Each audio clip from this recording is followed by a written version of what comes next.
Ljudi, ajmo da pobedimo ovoga Makedonca, ljudi. Teško to, brate, igramo na dvije. Ajde da pobedimo ovoga Makedonca, ljudi! Ekipa polako samo. Tebe volim, veruj mi. Hvala mama. Godinama. To. To je to. Bekule, mama, Nina, Stelče, ekipa.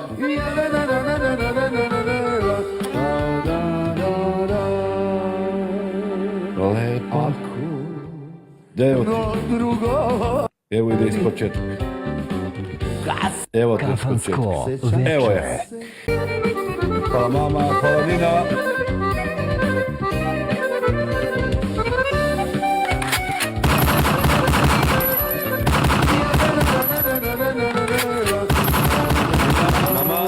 Svi srce u komentar.